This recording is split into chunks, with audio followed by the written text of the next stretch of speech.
नमस्कार मराठी बांधवांनो, हिंदूंनो, तुम्हाला एक माझा संदेश आहे.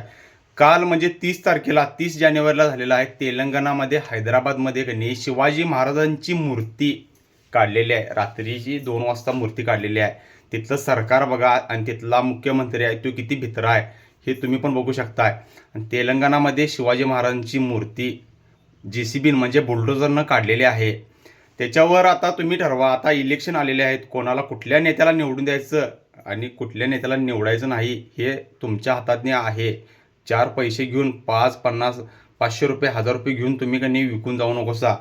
ह्या महाराष्ट्रामध्ये मराठी भूमीत छत्रपती शिवाजी महाराजांचं चालणार आणि इथं महाराष्ट्रात एकच राजा, तो म्हणजे छत्रपती शिवाजी महाराज.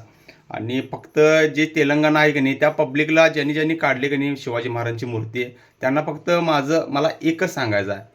हे बघा, औरंगजेब आलता पूर्ण का नाही, औरंगजेब पूर्ण महाराष्ट्र घेण्यासाठी आलता, पण तिथं छत्रपती शिवाजी महाराज एकटाच होता. एकट्यानं का नाही त्या औरंगजेबाला कसं पळवून मारलंय आणि किती सैनिक मारले हे तुम्हाला पण माहिती आहे.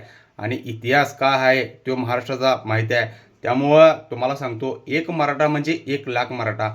त्यामुळं की नाही तुम्ही नादाला लागू नकोसा मराठ्यांच्या.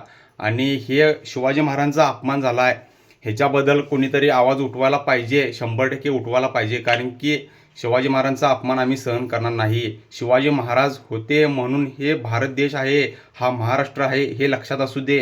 एकदा जर मराठी पेटले तर ऐकणार नाहीत, हे लक्षात ठेवा. जय भवानी, जय शिवाजी, जय हिंद, जय महाराष्ट्र. शेअर करा व्हिडिओ जास्त.